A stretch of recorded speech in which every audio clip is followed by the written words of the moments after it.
চুয়াডাঙ্গায় carp fattening পদ্ধতিতে মাছ মোটা তাজা করে আর্থিকভাবে সচ্ছল হচ্ছে চাষিরা। এই পদ্ধতিতে স্বল্প সময়ে ৩ গুণ বেশি মাছ উৎপাদন হচ্ছে বলে জানান তারা।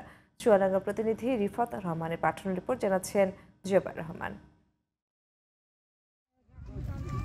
চুয়াডাঙ্গা জেলায় ছোট বড় ৯,৩১২ জন মাছ চাষি রয়েছে।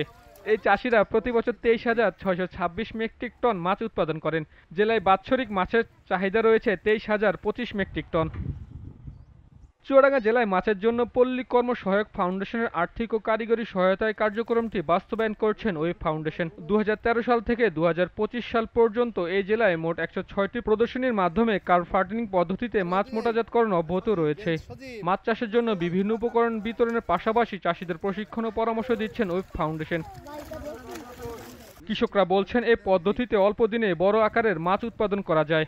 আগে ছোট মাছ চাষ করতাম, ছোট মাছ চাষ করে এখন দেখা দেখিতে হচ্ছে বড় মাছ আমি হচ্ছে দেখে মাছ হচ্ছে পুকুরে দিয়েছি। এই ২০ বছর চাষ করে মনে করেন যে আমরা কিছুই করতে পারি না। এই বড় মাছটা করে আমরা একটু লাভের অংশ একটু বেশি পাচ্ছি। পিকেএসএফ এর অর্থায়নে ওয়েব ফাউন্ডেশন দামুড়হুদা উপজেলায় দীর্ঘদিন ধরে মৎস্য প্রযুক্তির সম্প্রসারণে কাজ করছেন।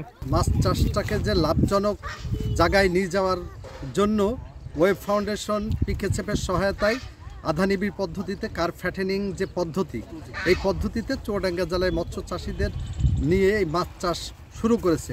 জনসাধারণের আর্থিক উন্নয়ন এবং আমিষের ঘাটতি পূরণের লক্ষ্যে মৎস্য বিভাগ বিভিন্ন কার্যক্রম পরিচালনা করছে। প্রদর্শনীর মাধ্যমে যে কার্যক্রমগুলি নিয়েছেন সেগুলো যদি আরও বাড়ানো যায়, সেক্ষেত্রে অত্র এলাকার মানুষের আর্থসামাজিক অবস্থার উন্নয়নও ঘটবে, আমিষের ঘাটতি পূরণ হবে, বেকারত্ব দূর হবে এবং কিছু বৈদেশিক মুদ্রা অর্জন করা সম্ভব হবে। প্রযুক্তি নির্ভর মাছ চাষ বাড়াতে মৎস্য অধিদপ্তরের আরও সহযোগিতা চান চুয়াডাঙ্গার ৪টি উপজেলার মাছ চাষিরা। Zubair Rahman, GTV news.